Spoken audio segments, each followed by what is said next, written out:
May isang binatang nag-asawa sa isang dalaga.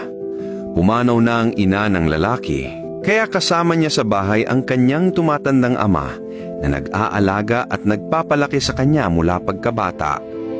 Ngunit ang babaeng napangasawa niya ay ayaw alagaan ng kanyang biyenan. Isang araw, sinabi ng babae sa lalaki, "Hindi ko kayang alagaan ng tatay mo. Pakihanapan mo siya ng ibang lugar na matitirhan." Nagulat ang lalaki at tugon niya, "Paano mo nasasabi yan? Siya ang ama ko. Siya ang nagpalaki, nag-aruga at nagtaguyod sa akin." Lumipas ang isang taon at pagkatapos ay isa pa.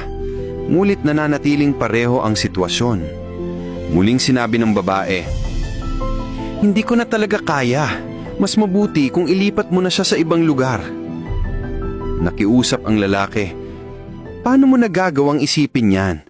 Ang parehong balikat na nagbuhat sa akin noong bata ako, na yun ba'y masyado nang mabigat para sa atin?" Pagsapit ng ika-5 taon, lumala ang sitwasyon. Nagbigay ng ultimatum ang babae. "Piliin mo, papalayasin mo ang tatay mo o ako ang aalis. Hindi na ako mananatili dito kung nandito pa rin siya." Kunit ang puso sa pagitan ng asawa at ama, napilitan ng lalaki na gumawa ng masakit na desisyon. Isang gabi, ginising niya ang kanyang ama at sinabi, "Tay, maglakad po tayo." Sumama naman ang matanda, nagtitiwala sa anak. Dinala siya ng lalaki sa gitna ng kagubatan. Pagdating doon, huminto siya at sinabi, "Tay, hanggang dito na lang po ang paglalakbay natin. Kapag dinala ko po kayong pauwi, iiwan ako ng asawa ko.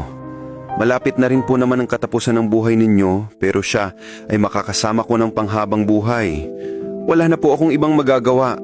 Patawarin niyo ako. Hindi na po tayo muling magkikita." Naluha ang matanda at nanginginig na nagsalita, "Anak, dalhin mo pa ako ng 3 kilometro papasok sa kagubatan." Nagulat ang lalaki, "Bakit po, tay?" Pabigat ang tinig ng matanda.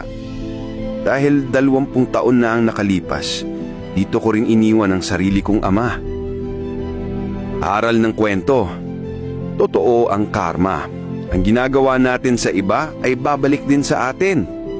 Ang dating ginawa ng matanda ay nagbunga at bumalik sa kanya sa pamamagitan ng sariling anak. Kaya't hanggat maaari, piliin natin ang tama kahit mahirap. Pahalagahan natin ang ating magulang at ang kanilang sakripisyo.